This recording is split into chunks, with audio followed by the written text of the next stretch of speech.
समझ पा रहे हैं आप जी? निर्मला सिंह जी मथुरा से। राधे राधे महाराज जी। महाराज जी, भगवत प्राप्ति दुर्लभ नहीं है, दुर्लभ है भगवत प्राप्त संतों से मिलना। यहाँ महाराज जी मिलने से क्या तात्पर्य है? जब भगवान की कृपा से कोई भगवत साक्षात्कार किए हुए महापुरुष मिलता है तो उसके वचनों के प्रभाव से हमें ये पता चलता है कि हमारे मानव जीवन का परम लक्ष्य भगवत प्राप्ति है, ना कि भोग संग्रह, ना कि ऐश्वर्य मान प्रतिष्ठा यश कीर्ति, ये मायाकृत है। सत्य सच्चिदानंद भगवान का साक्षात्कार केवल मनुष्य शरीर से हो सकता है। जब हमें प्राप्त वचन अंदर जाकर व्याकुलता पैदा करते हैं कि तो मुझे भगवत प्राप्ति कैसे हो, तब किसी महापुरुष की शरणागति की भावना जागृत होती है। जब हम किसी महापुरुष की शरण में होते हैं, उनके वचनों का अक्षरशः श्रवण करके मनन करके आचरण में उतारते हैं, तो हम अपने मन और अपनी इंद्रियों पर धीरे धीरे विजय प्राप्त करते हैं और भगवान के नाम रूप लीला गुण धाम में रुचि उत्पन्न हो जाती है। जैसे जैसे हमारा मन संसार की राग द्वेष वृत्तियों से विलग होकर शरीर संबंधियों की ममता से रहित होकर भोग प्रवृत्तियों का त्याग कर भगवान में लगता है, तो व्याकुलता पैदा होती, कैसे मिलेंगे भगवान, कब मिलेंगे भगवान। इतना दिन हो गया भजन करते हुए, एक झलक भी नहीं पाई, फिर रोना प्रारंभ होता है। रुदु शुश्रम राजन कृष्ण दर्शन लालसा। भगवान की प्राप्ति के लिए जब रुदन प्रारंभ होता है, उसे ही प्रेम कहते हैं, फिर जीवन सार्थक हो जाता है। मात संगस्त दुर्लभो, महापुरुषों का संग दुर्लभ है। अगर मिल भी गए तो अगम्यों, उनकी आज्ञा के अनुसार चलना बड़ा कठिन है, क्योंकि मन और इंद्रियां भोगों में रत हैं, भोगों में हर्षित हैं। भोग त्याग से ही हम भगवान की तरफ चलते हैं। जो भगवत मार्ग है ये भोग त्याग का रास्ता है। जो संसार मार्ग है ये भोग भोगने से पुष्ट हो रहा है। जो असत संसार है ये भोग भोगने से पुष्ट हो रहा है। जो सत्य भगवान है ये भोग त्याग से पुष्ट होता है मार्ग। तो भोग त्याग करना बड़ा कठिन है। भगवत प्राप्ति कठिन नहीं है, कठिन है महापुरुषों के वचनों के अनुसार चलना। वो चलना यही है कि जो हमारे मन और इंद्रियां प्रकृति की तरफ आकर्षित हैं, वो परमात्मा की तरफ मुड़ जाए। मना कष्टान इंद्रियाणी प्रकृति स्थान कर्षति। ये मोड़ करता है महापुरुष का संग। जब हम किसी संत महापुरुष का संग करते हैं तो भगवत सन्मुक्ता होती है। हमारी जो वृत्तियां हैं, हमारी जो इंद्रियां हैं, हमारा जो मन है, ये भोगों की तरफ है, संसार की तरफ है, ये भगवान की तरफ मुड़ जाए। एक एक इंद्री हमारी भगवान से युक्त हो जाए। वाक इंद्री भगवान के नाम का जप और नाम गुणगान, भगवान की महिमा लीला कथा का गान करे। हमारी श्रवणेन्द्री भगवान की लीला कथा नाम कीर्तन नाम सुने। हमारी नेत्रेंद्री सब में भगवान की भावना करके सब में भगवान विराजमान है ऐसा देखने की चेष्टा करे। हमारी हस्तेंद्री ऐसा परोपकार करे और वो जिससे भगवान प्रसन्न हो जाए। स्वसुख वांछा का त्याग करके जब दूसरों का हित किया जाता है तो उससे भगवान प्रसन्न होते हैं। जो कर्म भगवत प्रीत्यर्थ किया जाता है उससे भगवान प्रसन्न होते हैं। पैरों से परिक्रमा लगाई जाए, तीर्थ यात्रा की जाए, ऐसे हम एक एक इंद्री को भगवान में जब जोड़ देते हैं तो इंद्रियां पवित्र हो जाती है। और पवित्र इंद्रियां और पवित्र मन परम पवित्र भगवान में लग जाते हैं। जब भगवान में लग जाते हैं तो भगवत प्रेम प्रकट होता है और प्रेम से ही भगवान का प्रादुर्भाव होता है, फिर भगवत साक्षात्कार हो जाता है। इसलिए महापुरुषों का संग जो हमें मन इंद्रियों को संसार की सन्मुखता से हटाकर भगवान के सन्मुख कर सके, ऐसे संतों का संग, क्योंकि हम स्वयं नहीं कर पाएंगे। हम जितना प्रयास करेंगे, जैसे दलदल में फंसा हुआ व्यक्ति है तो जितना प्रयास करेगा और धंसता चला जाएगा, ऐसे ही माया में फंसा हुआ व्यक्ति स्वयं अगर प्रयास करे तो और मन बलवान हो जाता है भोगों की तरफ। लेकिन जब किसी महापुरुष का आश्रय लेते हैं तो उनके भजन के बल से हमारा मन धीरे धीरे भगवान में लगने लगता है। इसलिए प्रायः संतों ने यही कहा, भगवत प्राप्ति दुर्लभ नहीं है, संतों का संग मिलना दुर्लभ है, क्योंकि संतों का संग मिल गया तो संसार का राग हट जाएगा। बड़े भाग पाइब सत्संगा और बिना ही प्रयास होए भवभंगा। आपको ज्यादा प्रयास नहीं करना पड़ेगा, संत कृपा से, उनकी महिमा से, उनके आशीर्वाद से हमारा मन प्रभु की तरफ लग जाएगा। जी, जैसे आप हमें मिले हैं ऐसे यूट्यूब के माध्यम से 1.5-2 साल से आपसे जुड़े हुए हैं, जे श्री जी की कृपा ही समझे कि पहले कभी आपके दर्शन नहीं हुए थे मुझे। वैसे किसी भी संत से जुड़ना भगवान की कृपा ही होती है। अब मैं भाव भरोस हनुमंता, बिनु हरि कृपा मिले नहीं संता। जब भगवान कृपा करते हैं, जब द्रवहि दीन दयालु राघो तो साधु संगति पाइए। जब भगवान जिस जीव पर द्रवित होते हैं, कृपा करते हैं, तो संतों का समागम दे देते हैं।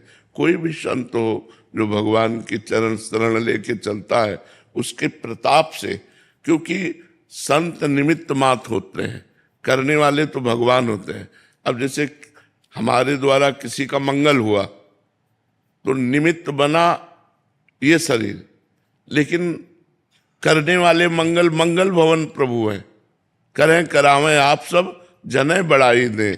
वे अपने दासों को आगे कर देते हैं और पीछे से सारा काम भक्तों का आप बनाते हैं। करने वाले भगवान ही हैं। तो भगवान की कृपा से संत समागम मिलता है और संतों की कृपा से भगवान की कृपा का परिचय मिलता है। अगर संत न मिले तो हम पर भगवान की कृपा है ऐसा परिचय नहीं मिल पाएगा। तभी विभीषण जी ने कहा, अब मुझे भरोसा हो गया। हनुमान जी जब मिले तब कहा, अब मुझे भरोसा हो गया कि भगवान ने मुझे स्वीकार कर लिया है, क्योंकि भगवान की कृपा के बिना आप जैसे महापुरुषों का समागम नहीं होता। बिनु हरि कृपा मिले नहीं सकता। भरत शरण जी महाराज, जय सीताराम महाराज जी, आपके चरणों में कोटि कोटि प्रणाम। महाराज जी, कोई भी संकल्प मन में करते हैं, कुछ दिन चलता है, फिर उसमें विक्षेप आ जाता है। महाराज जी, ऐसा क्यों होता है? देखो, जीव का कितना संकल्प, संकल्प तो ईश्वर का, हमको प्रयास करना है और कुसंग से बचना है।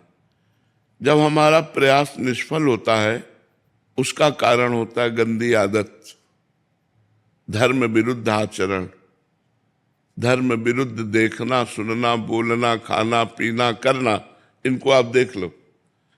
कोई भी नियम जब लिया जाता है वो तभी टूटता है, उत्साह तभी नष्ट होता है जब हम धर्म विरुद्ध आचरण करते हैं। धर्म विरुद्ध आचरण देखना भी है, मोबाइल से सीरियल देखना, गलत बातें देखना, तो हमारा मन निरुत्साहित हो जाएगा भगवान की तरफ से। हमारी एक एक चेष्टा बहुत सावधानी से होनी चाहिए। उसी को तो साधना कहते हैं, सावधानी को ही तो साधना कहते हैं। हमारी एक एक चेष्टा सावधानी पूर्वक हो तो हम कह रहे हैं नियम सहज में पार हो जाएगा। हम लोग नियम लेते हैं लेकिन असावधान हो जाते हैं। खान पान, देखना, सुनना, बोलना और भी व्यवहार जहाँ असावधान हुए तो परम पवित्र नियम में निरुत्साह पैदा हो जाएगा। जहाँ निरुत्साहित हुए वो टूट जाएगा। जब टूट जाएगा तो मन फिर भगवान की प्रमाद है जी, जो अपन नहीं कर पा रहे हैं। 2-4 दिन चला, उसके बाद वो विक्षेप हो गया जी, इसको अपना प्रमाद कहेंगे। जी, जी, अपने आलस। हाँ, प्रमाद का सही अर्थ है जो करना चाहिए उसमें अरुचि हो जाना और जो ना करना चाहिए उसमें रुचि हो जाना। जो प्रमाद का सही अर्थ है वो है जो ना करना चाहिए उसमें रुचि हो जाना, और जो करना चाहिए उसमें अरुचि हो जाना। तो वही बात, एक एक हमारी चेष्टा सावधानी पूर्वक हो तो फिर हमारा परमार्थ का नियम पूरा हो जाए। जब हम प्रमाद करने लगते हैं, मनमानी आचरण, तो फिर नियम कैसे पूरे होंगे? नियम के लिए तो बहुत सावधानी की जरूरत है। विजय सिंह जी। राधे राधे राधे महाराज जी। महाराज जी, अहंकार और आत्मसम्मान में क्या अंतर है? उसे आत्मसम्मान तो कोई जानता ही नहीं, कोई आत्मज्ञानी ही जानता है, क्योंकि आत्मसम्मान में कोई द्वंद्व नहीं है। द्वंद्व का मतलब होता है मान अपमान, निंदा स्तुति, लाभ हानि, दुख सुख, ये सब देहाभिमान में है, आत्मसम्मान में नहीं। जो देहाभिमान है इसी को ठेस पहुंचता है अपमान होने पर, आत्मा को कभी नहीं। जिसे आत्मसम्मान का तात्पर्य होता है संपूर्ण विश्व को अपनी आत्मा के रूप में देखना, ये आत्मसम्मान है।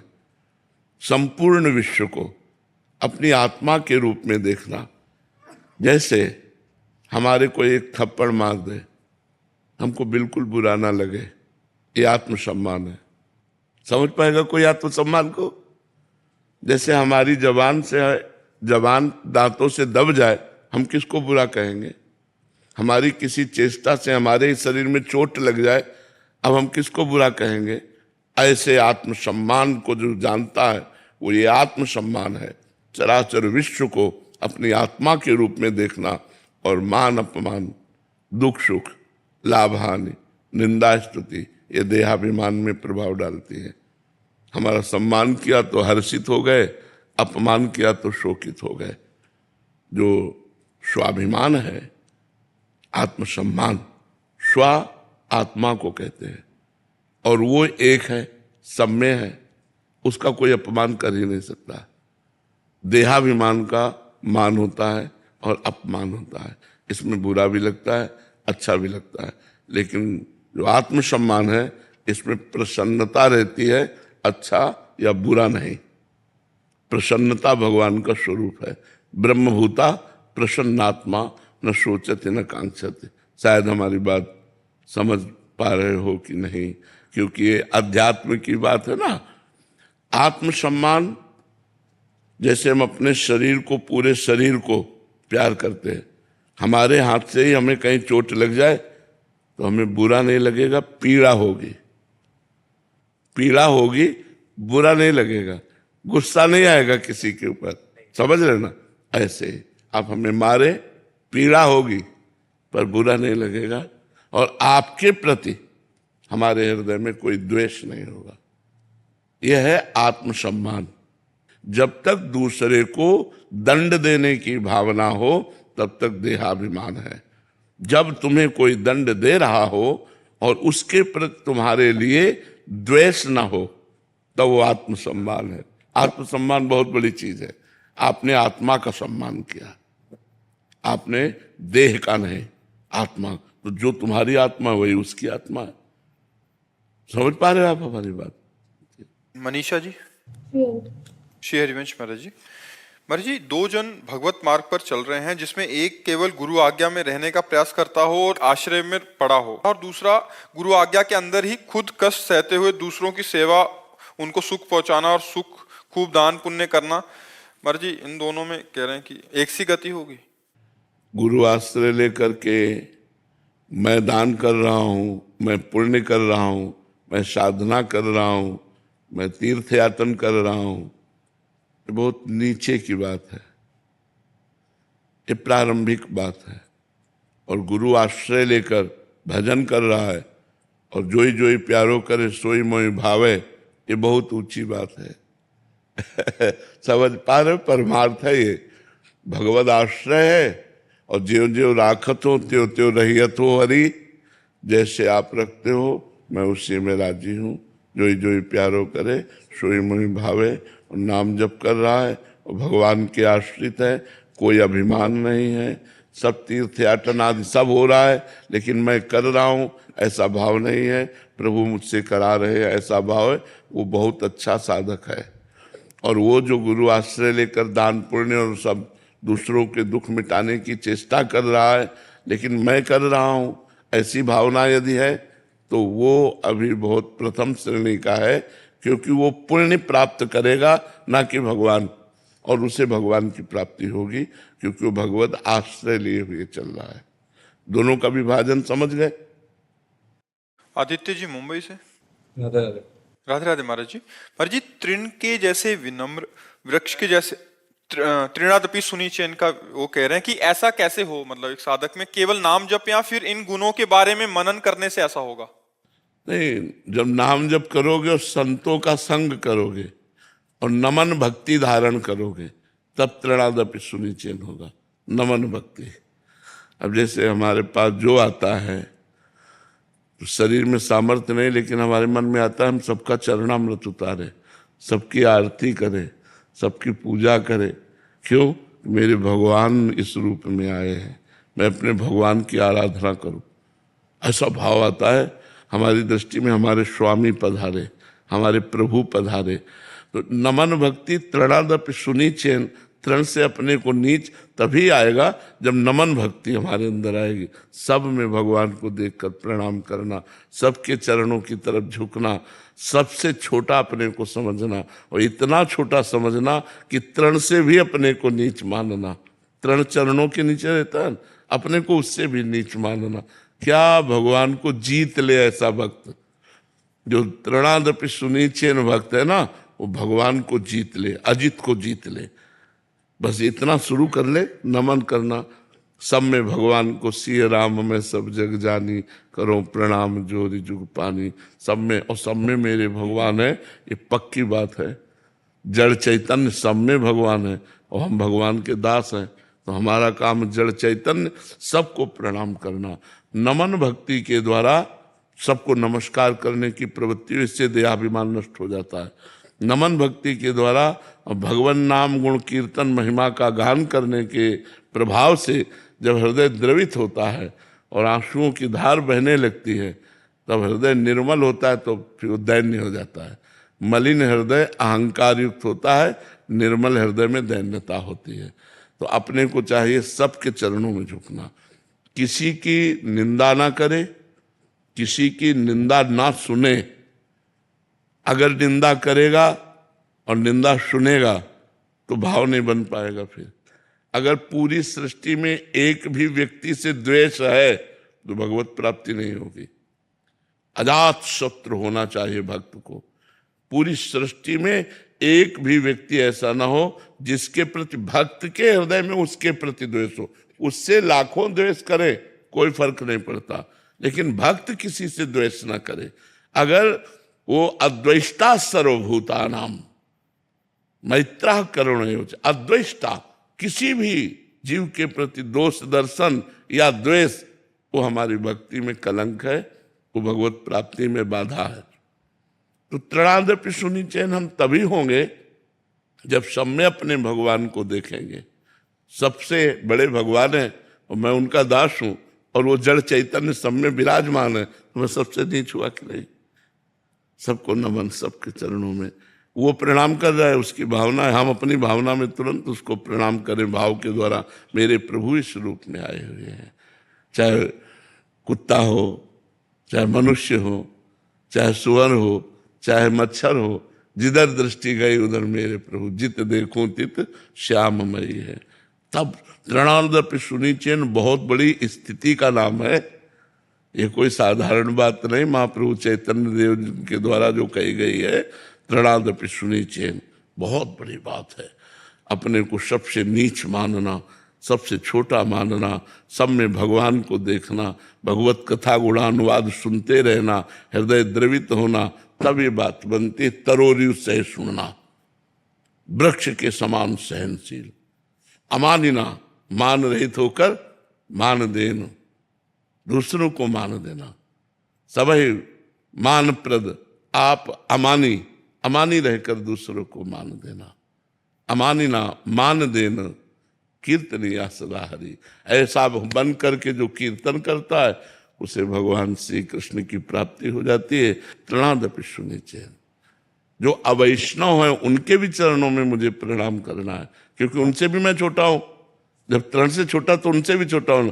जिनको पापी कहा जाता है उनके भी चरणों में हम प्रणाम करते हैं, क्योंकि हम उनसे भी छोटे हैं।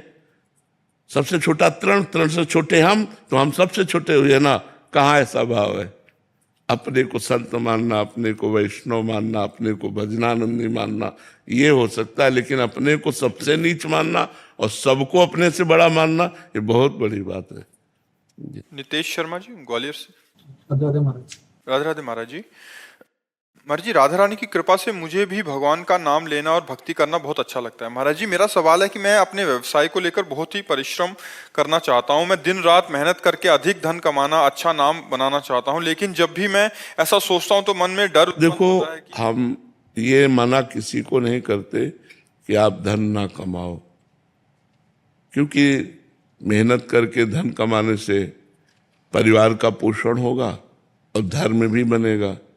4 रुपये आपके पास ज्यादा हैं तो आप किसी गरीब की सेवा में लगा सकते हो, बीमार की सेवा में लगा सकते हो, किसी गरीब की बेटी के ब्याह में लगा सकते हो।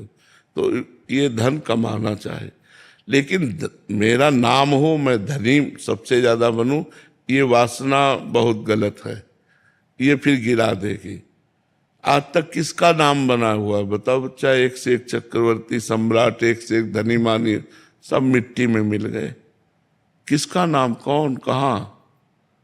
सब, चाहे वो अभिनय करने वाला हो, चाहे वो गायन करने वाला हो, चाहे वो जिस डिपार्टमेंट का हो, चरम सीमा तक पहुंचा और मिट्टी में मिल गया, खत्म, खेल हो गया। 4 दिन तक बात रहती, इसके बाद माया सब में धूल डाल देती है।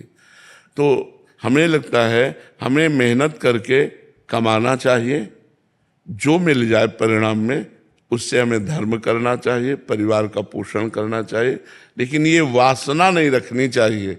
वासना रखनी चाहिए कि मैं भगवान का भक्त बनूं और भगवान की प्राप्ति इसी जन्म में करूं, ये वासना रहनी चाहिए। वासना रहनी चाहिए भगवत प्राप्ति की, और कर्म भगवत समर्पित करते हुए जो भी प्राप्त हो जाए उससे परिवार का भरण पोषण होना चाहिए। कहते साईं इतना दीजिए जामे कुटुंब समाए, मैं भी भूखा ना रहूं और अतिथि न भूखा जाए। मेरे द्वारे से कोई भूखा ना लौटे और मेरे परिवार का भी भरण पोषण होता रहे, भगवान इतना मुझे देते रहो। ये तो बात ठीक है, लेकिन मैं सबसे बड़ा धनी बन जाऊं, ये वासना ही गलत है। ऐसी वासना न रखे। सोनू झा जी बिहार। जय श्री हरिवंश। श्री हरिवंश महाराज जी। महाराज जी, आपके श्रीमुख से सुना था कि मेरे तो गिरधर गोपाल दूसरों ना कोई। महाराज जी, मुझ में मेरे तो गिरधर गोपाल का भी ठसक नहीं हो पा रहा। महाराज जी, इसके लिए मैं क्या करूं? हाँ, नाम जप करो। नाम जप में बड़ी सामर्थ्य है। भगवान के परम पवित्र बहुत मंगलमय नाम है। जो नाम गुरुमुख से मिले या जो प्रिय लगे वो नाम जपना शुरू कर दो। आपके नाम हम तो राधा राधा राधा राधा राधा राधा। महाराज जी, कुछ वर्ष पहले विपरीत परिस्थिति थी, तो नाम जब भजन होता था महाराज जी।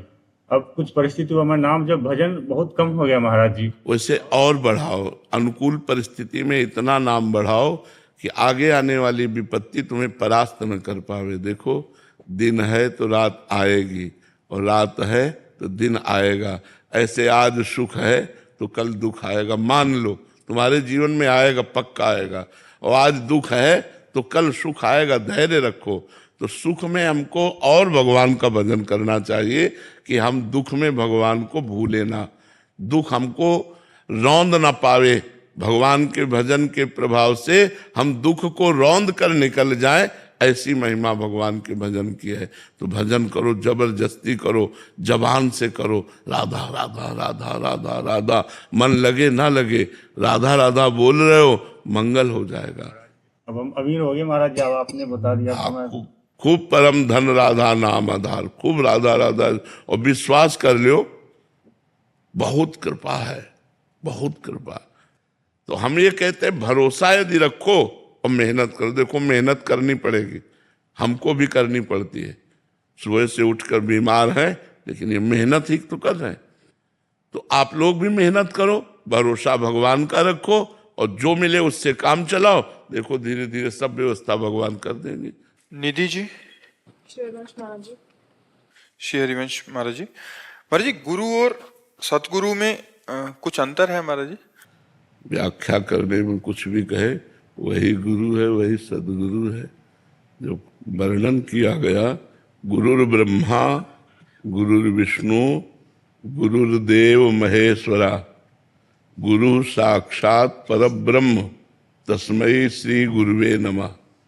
गुरु साक्षात परब्रह्म, यहाँ सदगुरु तो नहीं लिखा ना, यहाँ लिखा गुरु साक्षात परब्रह्म। तो गुरु कौन सा मार्ग दिखाता है, सत या असत?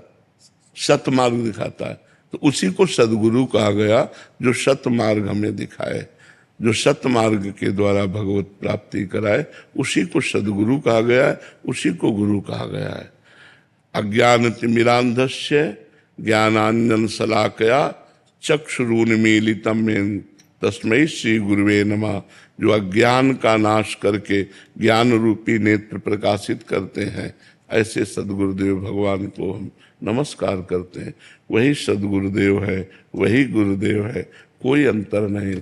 अब व्याख्या करने में जैसे कि जो उपदेश दे करके छोड़ दे उसे गुरु कहते हैं, और जो प्रभु के चरणों में जाके पहुंचा दे उसे सदगुरु कहते हैं। व्याख्या कहने की बात अलग है। तत्व एक है, उसके नाम अनेक हैं। गुरु कहो, सदगुरु कहो, वाहेगुरु कहो, जो भी नाम कहो, वो परमात्मा एक है, साक्षात परब्रह्म तस्मै श्री गुरुवे नमः। हमारी दृष्टि में गुरु सदगुरु वाहेगुरु कोई अंतर नहीं, वही परमात्मा है, दूसरा कोई नहीं। परमात्मा दो है क्या? तो सदगुरु दो है क्या? कि गुरु अलग होता है, सदगुरु अलग होता है? जब परमात्मा ही एक है तो वही गुरु है, वही सदगुरु है, वही जीव है, वही ब्रह्म, वही जड़ है, वही चैतन्य है, सब कुछ वही। एको ब्रह्म द्वितीयो नास्ति। तो इस सिद्धांत के अनुसार हम उसे परब्रह्म कहें, उसे वायुगुरु कहें, उसे सदगुरु कहें, उसे गुरु कहें, उसे प्राण जीवन धन कहें, जो कहें वो वही एक है, दूसरा कोई नहीं है। सपना शर्मा जी, श्री हरिवंश महाराज जी। महाराज जी, गुरु आज्ञा अवज्ञा देखने पर क्या करना चाहिए? अगर कोई गुरु की आज्ञा की अवज्ञा कर रहा हो तो ऐसे साधक को अगर देखें तो? मन से प्रणाम करके उसकी निंदा न करते हुए अपने को संभालना चाहिए। परमार्थ अपने संभालने के लिए है। जो हम सत्संग सुने तो हम अपने जीवन को देखें कि सत्संग के अनुसार है कि नहीं। जो हम आचरण भगवत मार्ग में उतारने में उतार रहे हैं कि नहीं। अगर हम दूसरे को देखेंगे तो किसी में गुण दृष्टि देखेंगे, किसी में दोष दृष्टि देखेंगे। तो सुनहु तात मायाकृत गुण और दोष अनेक, गुण या उभय न देखी, देखी सो अविवेक। किसी में गुण देखना, किसी में दोष देखना, ये अविवेक है, ये विवेक नहीं। विवेक तो ये है कि सब में प्रभु को देखो, गुण दोष मत देखो, अपने दोषों को देखो, अपने को बचाओ, अपने को परमार्थ में चलाओ। दूसरा साधक गुरु अवज्ञा करता है, उसको भी प्रणाम, हम उसकी भी निंदा नहीं करेंगे। अपने को गुरु अवज्ञा नहीं करनी तो हम परमार्थ में भगवान को प्राप्त कर लेंगे। दीक्षांत कुमार जी, बिहार से। राधे राधे महाराज जी, दंडवत प्रणाम। गुरु जी, शरीर अध्ययन करता है और आपके मुख से सुना है कि अध्ययन ही शास्त्र की पूजा है। ऐसे में अध्ययन कर रहे विद्यार्थी जो अपने दिनचर्या में कितना नाम जप करना चाहिए महाराज जी? जितना समय खाली मिल जाए, खाली समय में, जैसे आप स्वाध्याय कर रहे हैं तो वो भी भगवान की आराधना ही है। आधुनिक विद्या भी भगवान की भक्ति की तरफ हमको ले जाने में सहयोग देती है। देखो, अगर हम ककाहरा ना पढ़े होते, मात्रा ना पढ़े होते, तो हम शास्त्र ना पढ़े होते, शास्त्र ना पढ़े होते तो आज आपके प्रश्नों का उत्तर ना दे पाते। तो आधुनिक विद्या सहयोग दे रही है कि नहीं दे रही? तो वो विद्या भी भगवान का स्वरूप है। तो जितनी देर हम पढ़ाई पढ़ें उतनी देर तो बात अलग है कि एकाग्रता पूर्वक हमें अध्ययन करना है। शेष समय में जब हम मनोरंजन करते हैं, जब हम खाली समय होते हैं, उस समय हमें राधा राधा नाम जपना चाहिए। मनीष यादव जी, बिहार से। श्री हरिवंश। श्री हरिवंश महाराज जी। महाराज जी, मेरे अंदर एक उत्सुकता बनी हुई है कि कोई निकुंज की चर्चाएं सुनाए। मेरे अंदर एक प्रबल जिज्ञासा बनी हुई है कि श्री जी कैसी होंगी, उनकी सहचर्याएं कैसी होंगी, क्या सभी सखियों की अलग अलग सेवाएं निर्धारित होंगी या सबको संपूर्ण सेवा का अधिकार होगा? महाराज जी, श्री जी अपनी सखियों को किस भाषा में बात करती होंगी? अब ये सब तो प्रवचन का विषय नहीं है, चूंकि ये हमारी उपासना का विषय है, हम उसी उपासना में हैं। तो वो अधिकार के अनुसार होता है, उसकी ऐसे चर्चा नहीं होती जैसे ऐसे चर्चा हो रही है। इसलिए नाम जप करो और शरणागत मंत्र जप करो, चतुरासी जी का पाठ करो, और समय मिले तो 42 लीला का पाठ करो। इसी से आपको आगे अधिकार प्राप्त हो जाएगा। ये चर्चा अधिकार के अनुसार होती है। ऐसे हम कभी सहचरी भाव की चर्चा नहीं करते। श्री जी की चर्चा कोई छेड़ दे तो बस थोड़ा रूप माधुरी का वर्णन करके चुप हो जाते हैं, क्योंकि वो हमारा आहार है। वो विषय जब उस अधिकार को प्राप्त होता है तब सहचरी भाव बहुत दूर है। अभी नाम जप करो, वाणी पर नाम वाणी में लगो, खूब भजन करो, तब आगे बात बनती है। ये बहुत गुप्त विषय है। महाराज जी, श्री जी क्या हमें भी बुलाएंगी कभी? अगर बुलाया ना होता तो वृंदावन कैसे आ जाते? बुलाया ना होता तो तुम हमारे सामने कैसे बैठे होते? श्री जी ने ही तो बस श्री राधिका कृपा बिन सबके मनन अगम्य प्रथम यथामति प्रणव श्री वृंदावन अति रम्य। आप महारानी जी के घर आए तो बिना बुलाए थोड़ी आ गए। यहाँ ऐसे नहीं आया जाता। जब श्री किशोरी जी कृपा करती हैं तब आया जाता है। तो कहीं ना कहीं उनकी कृपा हमारे ऊपर है, पर हम उनकी कृपा के लायक अभी नहीं है। जी महाराज जी, वही लगता है अपनी तरफ ना मैं बहुत फिसड्डी स्वभाव का। हाँ, तो हमको चाहिए कि नाम वाणी में हम अपने मन को और लगाएं, खूब नाम वाणी में मन को लगाएं, तो हमको कृपा का अनुभव होने लगेगा। जब ये अनुभव होगा कि हमारे ऊपर लाडली जी की बहुत कृपा है, तो धीरे धीरे हम लाडली जी तक पहुंच सकते हैं। यहाँ कृपा से ही पहुंचा जाता है। कृपा ही यहाँ का वो लिफ्ट है जो श्री जी तक पहुंचाती है? लिफ्ट में से कोई उतारेगा नहीं फिर? नहीं, ये लिफ्ट ऐसी है, इसमें अवगुण करे समुद्र सब गणत न अपनो जान, राई के संभजन को मानत मेरु समान। कृपा रूपी लिफ्ट में जो बैठ गया वो पार हो गया, और चाहे जितना अवगुणी हो। फिर इष्ट देव ये नहीं देखते। हमारे इष्ट देव जो श्यामा जी हैं, अवगुण करे समुद्र सम, समुद्र के समान अपराध बन जाए तो भी मानती नहीं है, और राई के समान सेवा भजन बन जाए तो उसे सुमेरु के समान मानती है। ऐसा उनका करुणामय स्वभाव है। ऋषिकेश जी, महाराज जी, हम अक्सर कहते हैं कि हमारा गोल बहुत बड़ा, उद्देश्य बहुत बड़ा होना चाहिए, लक्ष्य बहुत बड़ा होना चाहिए, बट जब वो लक्ष्य पूरा नहीं होता तो फिर हम डिप्रेशन में चले जाते हैं। महाराज जी, ऐसे में मार्गदर्शन करें। संसारिक लक्ष्य बिना भगवान के भजन से, बिना तपस्या से ये पूर्ण नहीं होते। केवल मेहनत से अरबपति नहीं बनोगे, उसमें तुम्हारा पुण्य भी साथ लगना चाहिए, उसमें तुम्हारी तपस्या भी होनी चाहिए, उसमें तुम्हारा साधन भी होना चाहिए। केवल आधुनिक साधन से तुम नहीं। जो आज बने हैं इनके पूर्व के पुण्य लगे हैं, जहाँ पुण्य क्षीण हो गए तो धराशायी हो जाएंगे। ये स्थायी नहीं है। तो अगर लौकिक कोई उन्नति चाहनी है तो अनुष्ठान करो, पाठ करो, भजन करो, व्रत रहो, तीर्थयाटन करो, तो उसके फल से आपकी आधुनिक उन्नति होगी। संत सेवा करो, उसके फल से आधुनिक उन्नति होगी। अब लक्ष्य बना लिया बहुत बड़ा, और इसके बाद मेहनत में असफलता मिल रही क्योंकि आपका प्रारब्ध पाप का लग गया है। पुण्य का जब लगता है तो सफलता मिलती है, तो आप निराश हो जाएंगे, डिप्रेशन में तो पहुंच जाएंगे ही। इसीलिए हम कहते हैं नाम जप करो, खूब नाम जप करो, जो चाहोगे वो प्राप्त हो जाएगा। कोई दुर्लभ बात नहीं है। मनुष्य जीवन है, जब भगवान को हम प्राप्त कर सकते हैं तो वैभव को क्यों नहीं प्राप्त कर सकते। पर हम नाम जप करें, दान पुण्य करें, दूसरों की सेवा करें, परोपकार करें, तब हमारे अंदर वो बल आएगा कि हम आगे सफलता प्राप्त कर सकते हैं। पाप कर्म करोगे, सफलता चाहोगे तो असंभव। रवि शर्मा जी, दिल्ली से। जय श्री हरिवंश महाराज जी।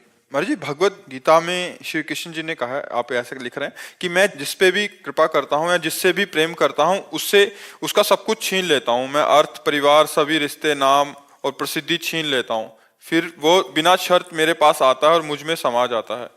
महाराज जी, 1 साल से ऐसा ही महसूस हो रहा है कि सब कुछ बहुत तेजी से हो रहा है। परिवार और व्यवसाय सहित सभी लोग जिनका मैं समर्थन करता था वो बार बार मेरे विश्वास को धोखा दे रहे हैं। ऐसी स्थिति। देखो, ऐसा कोई ना समझे, गलत अर्थ मत लीजिए। अगर गलत अर्थ लेंगे तो कोई भयभीत भी हो जाएंगे। ऐसा नहीं।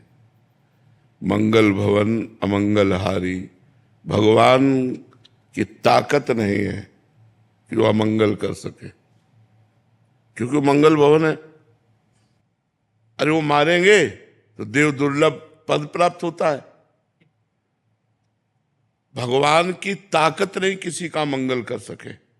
जैसे सूर्य की ताकत नहीं कि अंधेरा दिखा दे, क्योंकि जहां सूर्य रहेगा वहां अंधेरा नहीं हो सकता। ऐसे जहां भगवान का आश्रय हुआ वहां अमंगल नहीं हो सकता। तो जो भगवान ने कहा उसे समझना है। जब तक हमारी धन में प्रीति होती है, जब तक हमारी परिवार में प्रीति होती है, जब तक हमारी भोगों में रति होती है, तब तक भगवान से प्रेम नहीं होता। तो भगवान दो प्रकार से वो रति हटाते हैं। अगर विवेकवान है तो भगवान अंदर वैराग्य देकर हटा देते हैं, और अगर विवेक नहीं है तो फिर वो वस्तु ही हटा देते हैं, जिससे उसकी रति हटकर भगवान में पहुंच जाए। ये भगवान की कृपा होती है, ना कि भगवान के द्वारा किया हुआ कोई अमंगल विधान होता है। ऐसा कोई ना समझे, नहीं तो सबसे बड़े महाभक्त जिनके लिए भगवान ने कहा अहम भक्त पराधीनो असुतंत्र ई द्विज, महर्षि दुर्वासा से कहा मैं भक्त के पराधीन हूं, वो महाराज अम्बरीश। अगर भगवान सबका धन छीन लेते हैं तो चक्रवर्ती सम्राट हैं, बात बनेगी नहीं। महान भक्त हैं, अगर भगवान का ये वचन है कि मैं जिस पर कृपा करता हूं उसका धन छीन लेता हूं, तो फिर अम्बरीश जी का धन छीना क्या? चक्रवर्ती सम्राट अम्बरीश जी। भगवान प्रकट हो रहे हैं स्वयं चक्रवर्ती सम्राट महाराज दशरथ जी के यहां। भगवान जब कृपा किए तो सुदामा को सुदामापुरी का निर्माण कर दिया। तो मुझे लगता है हमको समझना होगा इस बात को, कहीं हम उल्टा न समझ ले। तो अगर भगवान की शरणागति से सर्वनाशी होता है तब तो हमारे पास कुछ नहीं होना चाहिए था। अच्छा, पूर्व पाप के प्रभाव से किडनी फेल हुई और भगवान की कृपा का बल देखो कि इस स्थिति में भी हम आपसे बात कर रहे हैं, हम आपसे बैठकर चर्चा कर रहे। क्या आप भगवान की कृपा नहीं कहोगे? तो भगवान की कृपा दुलार करती है कि पीटती है? भगवान की कृपा देती है कि लेती है? हमें इस बात पर देखो, भगवान की कृपा सजाती है या उजाड़ती है? सजाती है। हाँ, सत्य को सजाती है, असत को उजाड़ती है। जो हमारे अंदर असत भावनाएं हैं उनका सर्वनाश कर देती है भगवान की कृपा। तो ये हम ना सोचे, दो प्रकार से कृपा भगवान की तरफ ले जाती है। बहुत अच्छे से समझ लो, जो विवेकवान है उसके अंदर से राग नष्ट करके भगवान की कृपा ले जाती है, और जो विवेकवान नहीं है तो भगवान उसकी उस वस्तु का ही अपहरण कर लेते हैं, क्योंकि नाशवान है, अशाश्वत है, अपने को देना चाहते हैं, वो उधर हेर रहा है तो उसी को हटा दिया, अब हेरो मेरी तरफ। केवल मां में कम शरणम ब्रज, मेरी केवल शरण में आओ। तो इसमें भगवान की अपार कृपा है, ना कि कोई अमंगल। बहुत बड़ी कृपा भगवान की। अच्छा, व्यापार न चलना, परिवार के लोगों का हमसे प्यार न करना, ये व्यवहार है पूर्व प्रारब्ध का। पूर्व प्रारब्ध, लाखों भक्तों में से ऐसे कितने भक्त होंगे जब भक्ति नहीं करते थे तो उनको सुख सुविधाएं नहीं मिली, और जहां भक्ति शुरू की तो सुख सुविधाएं सब मिलना शुरू हो गई। भक्तों से आप पूछिए, तो अगर कहीं हमको ये भ्रम हो कि कृपा सब सुख सुविधा का नाश कर देती है, तो ऐसा हम मानने के लिए तैयार नहीं। क्योंकि एक से एक महान भक्त जो राजऋषि हुए हैं, जो बड़े बड़े चक्रवर्ती सम्राट हुए हैं, वो भगवान के भक्त हुए हैं। तो भगवान उनके सम्राट पद में भी रीझ करके उनको दर्शन दिए। ऐसा कौन महात्मा जिसकी रक्षा के लिए सुदर्शन चक्र लगा हो? लेकिन अम्बरीश जी की सुरक्षा के लिए सुदर्शन चक्र लगा था, और अम्बरीश जी की रानियां थी, राजा थे, वो सारा वैभव था। तो भगवान दो प्रकार से अपनी तरफ घसीटते हैं, एक तो विवेक देकर राग का नाश, और दूसरा उस वस्तु को हटाकर अपनी प्राप्ति कराना। ये परम मंगलमय भगवान का विधान है। तो खूब नाम जप करो और राजी रहो उसी में जिसमें उसकी रजा है। जिसमें तुम राजी हो उसमें मैं राजी हूं, बस देख लेना, जीत जाओगे, मंगल हो जाएगा। जिसमें तुम राजी हो उसमें हम राजी हैं, ये बात सीख जाओ तो सब मंगल हो जाएगा। आज हमको थोड़ा सा कष्टप्रद जीवन लग रहा है, लेकिन कर हमारा जीवन बड़ा मंगलमय होगा, ऐसा विचार हर भक्त को करके भजन में और दृढ़ रति करनी चाहिए, संशय नहीं करना चाहिए। श्री सीताराम श्री सीताराम। बहुत दिन आते अभिलाषा लग रही, श्रद्धा जी बोले भाई ठीक नहीं, अभी ठीक नहीं है, अभी ठीक।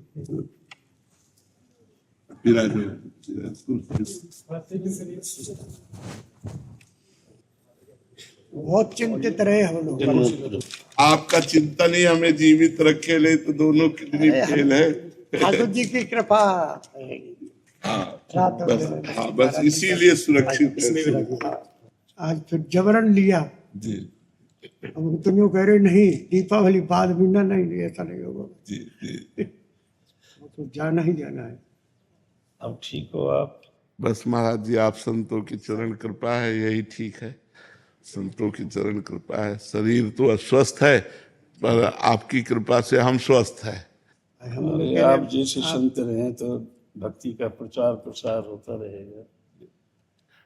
पर जब तक प्रियाजू की इच्छा है तब तक शरीर तो रहेगा ही। ठाकुर जी कृपा थी भाई, संतों की बल पर चल रही है गाड़ी। हाँ। अब हमारे परम संत ही नहीं तो फिर कुछ नहीं जी। मुँह से संत अधिक कर देखा। हाँ भगवान ने तो अपने से अधिक, जो कि महापुरुषों के लिए कहा है, संत। और संतों से ही भक्ति प्राप्त होती है। कुछ भक्ति का निरूपण आप करें या फिर हम श्रवण करें। भगवान की कृपा कहाँ से उदय हो जाए पता नहीं चलता। बिल्कुल जिसे ककाहरा ना आता हो उससे कहो ऐसे सिद्धांत बुलवा दें कि जगत का मंगल हो जाए। जो अपना कल्याण न कर सकता हो कहो उसको ऐसा बना दे कि लाखों का कल्याण कर दे। ये सारा खेल उनका है। मूकम करोति वाचालम पंगुम लंघयते गिरिम यत् कृपातम हम वंदे परमानंद। दीपक को जलना पड़ता है और संसार को उजाला देता है। जी जो दीपक का है, हाँ दीपक जलता है लेकिन बिल्कुल संसार को उजाला देता है। जी जी। ऐसा होता है। बहुत सुंदर बात। स्वयं जलकर लोगों को प्रकाश देता जी है। जी बिल्कुल। तो अगर महाराज जी यूँ कहते हैं ना कि यह गुण साधन से नहीं होता, हाँ वो प्रभु की कृपा पाव कोई अब जैसी ठाकुर जी की कृपा सरल तो है नहीं, जी। कब किन पर क्या तुम्हारे। हाँ कैसे हो जाए यही खास बात है। कब किसको वरण कर ले कृपा, और जिसको कृपा वरण कर ले तो जाको गोपाल बड़ो करे उसकी सरवर कोई नहीं कर सकता। जाको गोपाल बड़ो करे, बस उसी का खेल है। जहाँ पे कृपा राम की होगी हाँ। तहाँ पे कृपा करे सब। जी राम कृपा में श्रवण को, जी। उनकी कृपा बिना कुछ नहीं है। उनकी कृपा हो जाए बहुत बहुत करुणा करी, दर्शन दिया कि बहुत। परमार्थ के कारण साधुओं का शरीर ही परमार्थ के लिए है। जी अब जी और साधु अगर परमार्थ साधु रह ही कहाँ गया है। संत बिटव सरता गिरधरण, पर हित सब इनकी ही कृपा तो है। उनका बतलाइए पर्वत कौन अपना मकान बना रहे पहाड़ों से, वृक्ष कौन फल खा रहा है। सब जीव के लिए संत है, रात और दिन भजन तपस्या करते हैं, भूख प्यास क्या क्या नहीं करते हैं, अपने लिए नहीं संसार के लिए करते हैं। क्योंकि भगवान राम लक्ष्मण और भरत 4 भाई थे, तो भरत जी ने तो भजन ही किया था और उन्होंने भी शत्रुघ्न ने भजन किया, लक्ष्मण जी ने है सेवा किया था। तो आज उनका नाम है, चूंकि से सबसे सेवक धर्म कठोर, जो सेवा ही सबसे परम धर्म रह जाता है। तो जो भजन करते हैं वो अपने लिए, और जो सेवा करते हैं वो परस्वार्थ के लिए। तो लक्ष्मण जी ने सेवा राम जी की, पूरा जीवन सेवा में, पूरा जीवन सेवा में लक्ष्मण जी। ऐसे ही महाराज आप लोग संसार को जो है सेवा कर रहे हैं, इससे बड़ा पुण्य संसार में कोई है नहीं। आपकी कृपा सब पर इतनी है कि आपके लिए सारा संसार रो रहा है। एक जीवन ही सारा संसार हो रहा है। जिसके मुक्ति सुनते हैं वो यही कहते हैं, अब तब मैं दशरथ दास जी के मुंह पर कॉन्टेक्ट नंबर नहीं था, मैं दशरथ जी से बात करता रहा, मुझे बताओ। आज तो मैं रोजाना उनसे कॉन्टेक्ट करता रहा।